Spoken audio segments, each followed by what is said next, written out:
standing by, and welcome to the Vasta Platform Fourth Quarter 2020 conference call.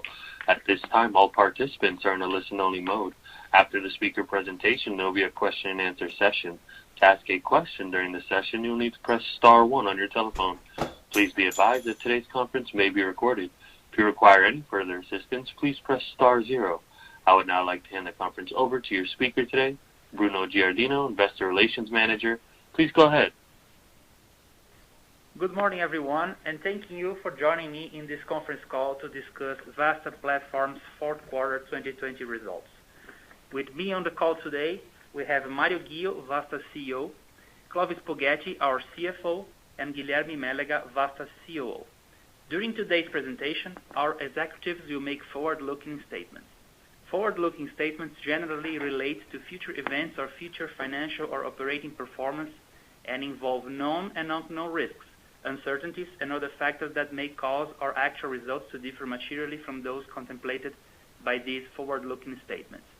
Forward-looking statements in this presentation include, but are not limited to, statements related to our business and financial performance, expectations for future periods, or expectations regarding our strategic product initiatives and their related benefit and our expectations regarding the market. Forward-looking statements are based on our management's beliefs and assumptions and on information currently available to our management. These risks include those set forth in the press release that we issued yesterday, as well as those more fully described in our filings with the Securities and Exchange Commission. The forward-looking statements in this presentation are based on information available to us as of the date hereof. You should not rely on them as predictor of future events, and we disclaim any obligation to update any forward-looking statements except as required by law. In addition, management may reference to non-IFRS financial measures on this call. The non-IFRS financial measures are not intended to be considered in isolation or as a substitute for results prepared in accordance with IFRS. Let me now give the call over to Mario Ghio, our CEO, to make his opening statements. Thanks, Bruno. Thanks very much for participating in our earnings release call. I would like to start on slide number 5 with some highlights of the year. The annual contract value, ACV, for 2021 commercial year totaled 850 million reais, 23% higher than the amount of subscription revenues recognized in 2020 commercial year, obtained exclusively by organic means. The growth of traditional learning system was even higher, 26%, highlighting the strength of the brands and assertive commercial strategy that knew how to make the best of the technological and quality features as competitive edges in order to increase market share. Complementary solutions experienced a 65% annual increase in the number of deals closed in the ACV for 2021 and accounted for 8% of the total ACV this year, and the expectation is that they will further increase their significance as we move forward in terms of the portfolio of solutions offered. On top of that, we also announced 3 acquisitions so far. Moving on to slide number 6, I would like to make some comments about the pandemic scenario. The second wave of COVID in Brazil is worse than the first, leading to a drop in the textbook sales due to the reuse of books by families, impacting not only the non-subscription revenue, but also the behavior of the PAR learning system based on textbooks. The second wave is also affecting the enrollment process of children in partner schools. Families have postponed enrollment by comparison with the previous years, while others have transferred their children to public schools. According to 2020 official school census, 2.5% of the students in private schools migrated to public schools, and the trend for 2021 is that this percentage will continue to grow. All of these factors can affect our revenues in this commercial year. Now I'll pass the floor to our CFO, Clovis Poggetti. Thank you, Ghio. Good morning, everyone. Moving to next slide, number 7. On this slide, we present the main financial highlights for the fourth quarter as well as for the whole year. despite the fourth quarter being slightly below the same period 19 in terms of revenues, what we can see is that we performed better than the same period in 19 in almost all the other lines, with a gross profit growing 14%, adjusted EBITDA 14% as well. This better performance, or this solid year-over-year growth against 19, is also clear in the accumulated 12-month figures of the year. Regarding the numbers themselves, we can see that the accumulated revenue for the whole year reached 998 million, a slight increase of 1% when compared to the previous year, which is fair enough considering all the impacts of COVID-19 in our society and economy. With a gross profit of approximately 620 million, 14% increase when compared to 19, an adjusted EBITDA of 296 million, in line with the market consensus for the year, and a robust 17% growth when compared to 19. In terms of adjusted EBITDA margin, a sound improvement of 4 percentage points during the year, moving from the 26 we had in 19 to 30% in 2020. With regard to the net income, worth it to mention that these figures for 2020 are impacted by the non-recurring events we had during the year, the IPO as an example. Without such impact, net income would be growing 48% in the quarter, and we would be close to break-even in the year. And one last info that is also worthy to highlight was our free cash flow of almost 134 million during 2020, an adjusted EBITDA to cash conversion of 45.2%. Moving to next slide, number 8. The idea here is to go deeper in our analysis regarding the revenues of the company, given that the fourth quarter in any fiscal year is in fact the first quarter of our commercial cycle. This more detailed breakdown is important to highlight the different impacts and behaviors presented during the beginning of 2021 business cycle, a period characterized, unfortunately, by uncertainties in connection with the possible second wave of COVID-19, which ended up becoming apparent early this year. And first of all, important to highlight as well that despite the fact that the business is comprised of two reportable operating segments, one, content and edtech platform, and two, digital platform, we present in this slide a supplemental information in terms of the sub-segments composing the operating ones I have just described. Having said that, as you can see, the net revenue from subscription products, which includes all educational solutions with recurring revenue, basically learning systems, both traditional and PAR, and also complementary solutions, accounting for 83% of the company's total revenue during the fourth quarter, was up almost 31% over the same period in 19. Important here to highlight that this 31% growth of subscription revenues in the fourth quarter is the one that, in the end of the cycle, will match with the ACV we have just announced.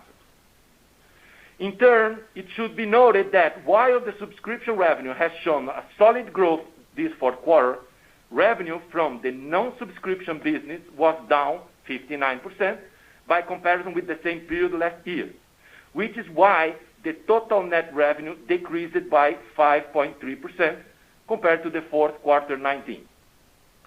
This behavior reflects the impacts of the pandemic that led to a sharp drop in the purchase of books by schools and bookstores on account of the uncertainties related to the start of 2021 school year. And it is our view that this is likely to continue throughout the back-to-school period and therefore also have an impact in the first quarter 21. And one last point I would like to call your attention in this analysis is to the fact that our PAR learning system, which makes up the subscription revenue, posted a similar performance to that of textbook sales.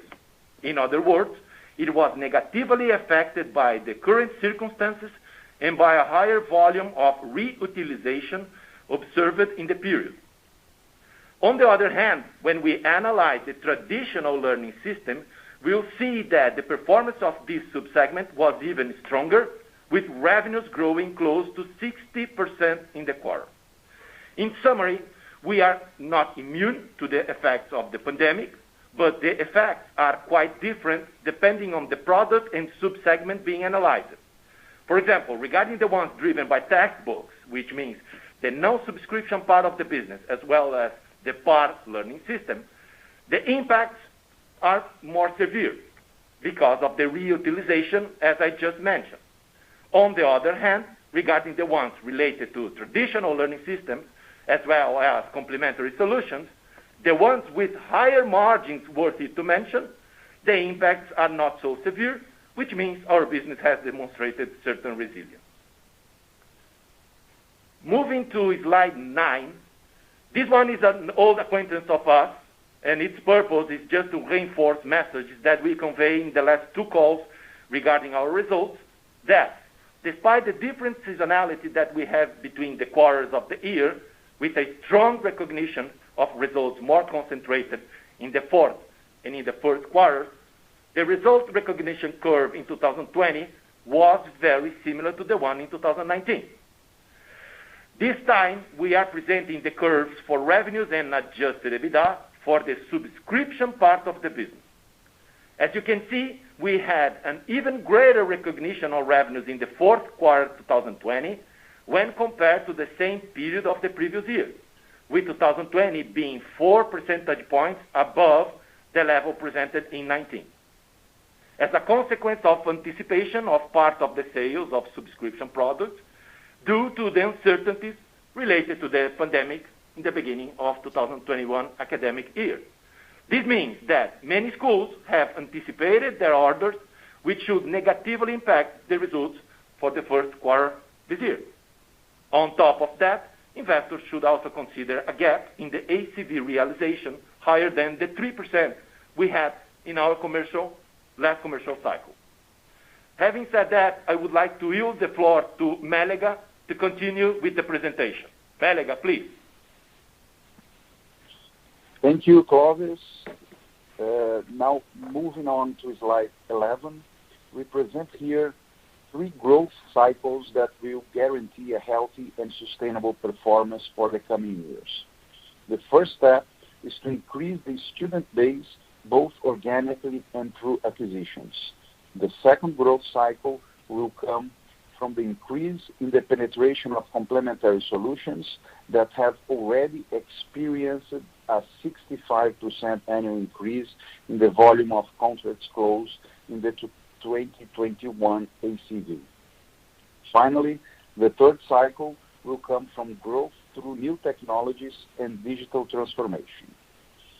Going a little further into the details of our organic growth, we can see on slide 13 that the competitive advantage presented by Vasta throughout 2020 ensured solid growth for both the main products, which, despite being a more mature solution, showed an increase of 11% in the numbers of schools and 14% in the total numbers of students served, as well as in complementary solutions that experienced a much higher growth due to their still low penetration in our base, presenting an increase of 75% in the numbers of schools and 64% in the total numbers of students.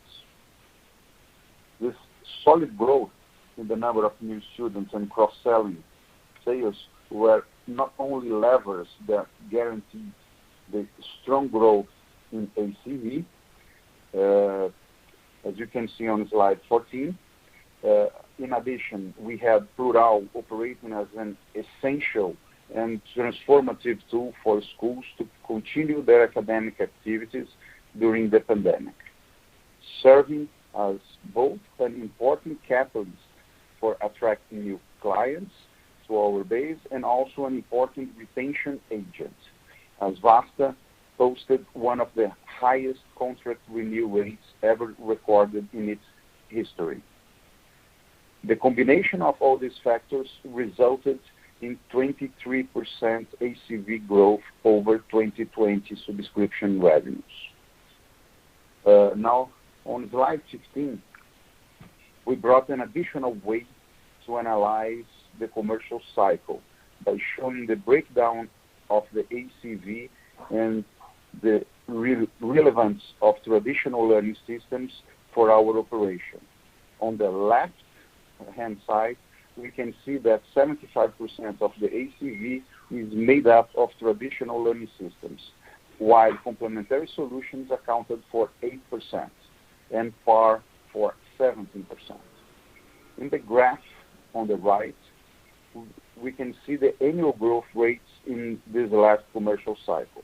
Complementary solutions were those that showed the greatest growth given their still low penetration and a strong increase in the portfolio of solutions offered.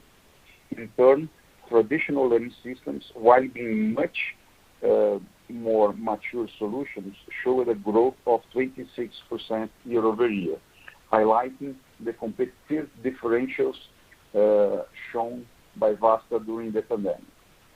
Finally, as previously mentioned, PAR ended up being more impacted by the effects of the pandemic and practically did not grow in this last commercial cycle. With this operational highlights, I turn back to Gil to continue the presentation. Thanks, Melega. Moving on to the slide number 16. In addition to the organic growth, Vasta also made progress in its M&A front in core education by announcing the acquisition of the Eleva learning system, the fifth largest in the country, which is a learning system with a strong premium brand and an operation with high margins that will enable scale gains and operational synergies by adding more than 177,000 students to our base. In addition, Vasta has signed a commercial agreement with Eleva's proprietary schools for the next 10 years. Moving to slide number 18. If the first stage seems to be well underway and already delivering a solid growth rate, we still have many other levers to be unlocked.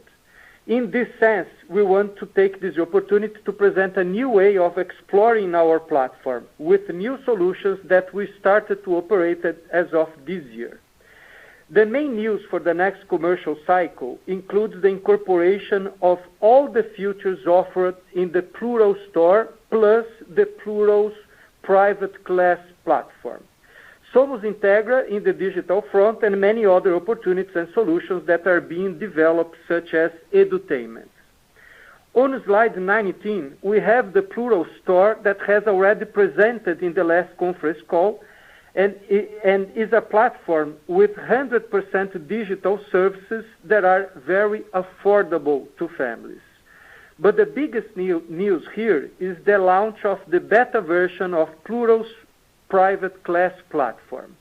With this service, all students who need support will be able to contract classes directly through Plural, choosing the time, the teacher with the best score, and the price they want to pay. Moving to slide number 20, we present the last step in our growth strategy, which is digital solutions. This is the field where Vasta has managed to differentiate itself more and more from its competitors, and where we are putting many efforts to ensure a digital transformation for our partners. Moving to slide 21, we present here the three phases that we are developing to facilitate the digital acquisition of students for our partner schools. The first step is to allow digital integration between schools and offer a solution for the front end, so that schools have a more attractive portals to attract families and to convert leads into new enrollments. On that front, both Somos Integra, that we'll talk about on the next slide, and the recent acquisition of SEL were important steps to overcome this phase. The second step is to offer more branded content to partner schools, which SEL also fits perfectly in this pursuit. And finally, the digital enrollments that we intend to bring more news in the near future. On slide 20, we have the opportunity to present Somos Integra, which is an important tool for connecting kindergarten schools and Somos partner schools with a view to digitally capturing the flows of students from kindergarten to elementary schools. By bringing this tool, Vasta, in addition to offering a digital integration tool between partner schools, is able to guarantee a continuous and sustainable flow for children within our ecosystem. Moving to slide 23, finally, in these last slides, we present more details regarding the digital front end and the rationale behind the acquisition of SEL. SEL's technology helps to develop, manage, and update online portals for a specific school or for school networks. It also allows content creation in a customized and scalable way so that schools can better communicate with its community and can differentiate themselves from competitors, and has important clients such as SESI and Mackenzie Learning System. And the incorporation of the services will be important for Vasta to organize all the communication for partner schools and help them to enroll more students. Having said that, I finish our presentation and I now open the Q&A section. Thank you. Thank you. As a reminder, to ask a question, you'll need to press *1 on your telephone. To withdraw your question, press the # key. Please stand by while we compile the Q&A roster. Our first question comes from Diego Aragao with Goldman Sachs. You may proceed with your question. Yes, thank you. Good morning, Gil and team. This is Diego Aragao at Goldman. Thank you very much for taking the question. So look, the first question, if I may, is related to the overall results of your complementary solution and also the plural store. Quite interesting, by the way. It was interesting to see, how fast the complementary business is expected to grow this year, despite the fact that the schools are still facing, a quite challenging environment and dealing with, this reopening process of their facilities. So I was wondering if you guys can give us some colors on the opportunity you see for complementary solutions and how fast this business segment can grow once things stabilize in Brazil and hopefully the pandemic crisis is behind us. So this is my first question. Thank you. Hi, Diego. This is Gil. Good morning. Thank you for your question.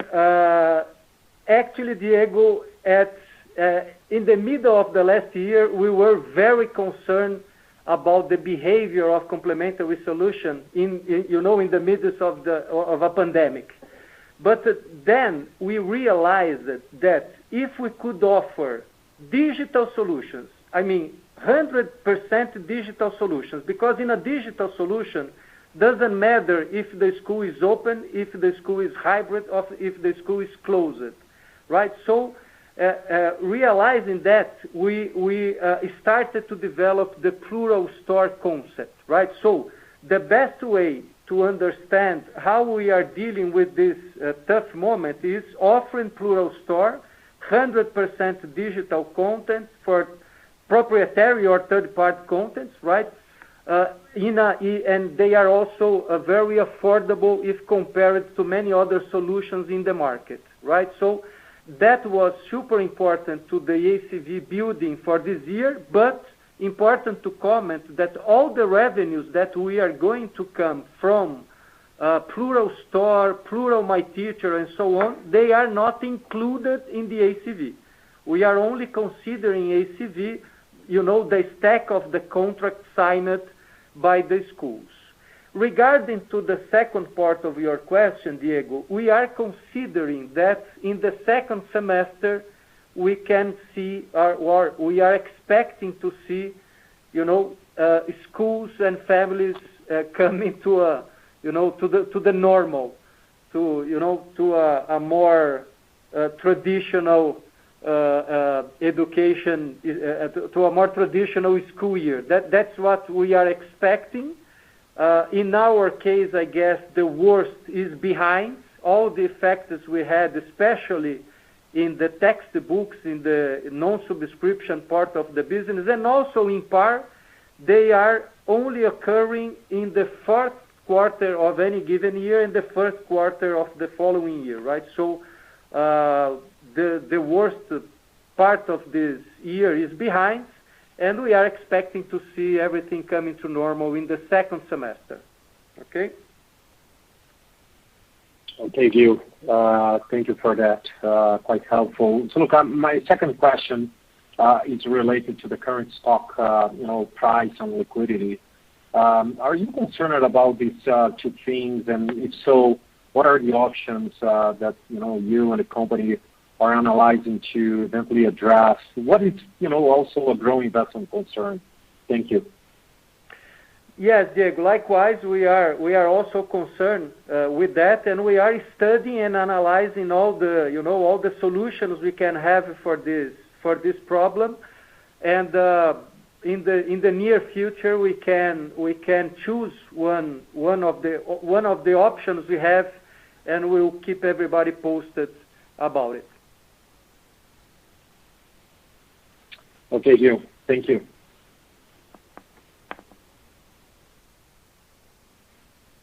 Thank you. I would now like to turn the call back over to Bruno Giordano. So we have here a question from Pedro Mariani, Bank of America. Thank you very much, Pedro, for the questions. Actually, he has 3 questions. First one, is Mind Makers included in the ACV guidance, and how much does that represent? Second, does the ACV already includes potential cancellations from COVID-19 in 2021? And third, he asks for more details on the receivables on the fourth quarter. These are the questions. Okay, so hi Pedro, this is Gil. I will answer the 2 first questions, and Clovis will cover your last question. Regarding to Mind Makers, yes, it's included in the ACV because we bought Mind Makers in January last year, right? So with this new go-to-market, coding and robotics that are the services Mind Makers is providing is included in our complementary solutions. Regarding to the second question, yes, devolutions, cancellations, everything, it's included in the ACV, and by that I mean the ACV is net of devolutions, cancellations, and so on, if the behavior of the curve of devolutions and cancellations are the same of the historical behavior we know, right? So when we build the ACV, we always deduct from the ACV any kind of impact that we know. Okay, so the answer to your second question is yes. Now I'll pass the floor to Clovis. Hi, Pedro. And with regard to the receivables, we do see an increase, let's say, of 37 days when compared to the fourth quarter 19. And I think it's important to highlight this increase is directly related to, let's say, company renegotiating and extending terms with our customers, okay, trying to support them in this period of short and tight cash flow. And with regard to the comparison between the fourth quarter and the third quarter last year, we see a higher increase of almost 90 days. This is completely normal considering the seasonality of the business, okay? We are, let's say, in part of the peak season. This may vary from almost 200 days in the peak, going to 60 days, let's say, when we are in the valley of the season in terms of sales. So should be no concern on this regard. And this seasonality, again, related to the fact that in the fourth quarter and first quarters, we have close to 70% of the revenues of the company, okay?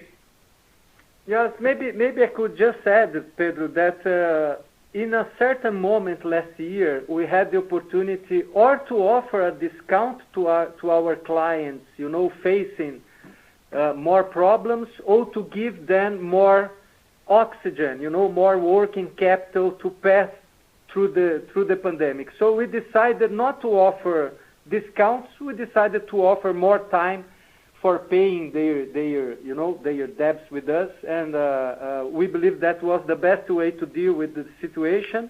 And as Mélega mentioned in the presentation, the churn we had this year was a benchmark not only for us, I guess, for the market. Okay. Just a clarification here.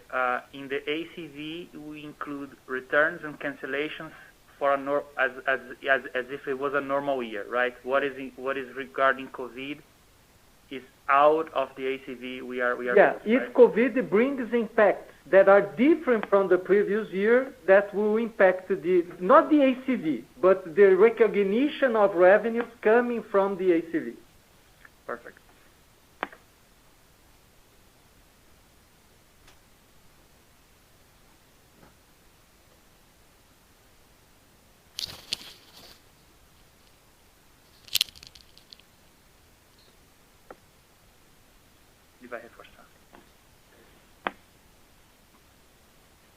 And I'm not showing any further questions at this time. I would now like to turn the call back over to Mario for any further remarks. Thanks again for participating in our earnings release. I hope you all stay safe and also hope to see you again in our next call.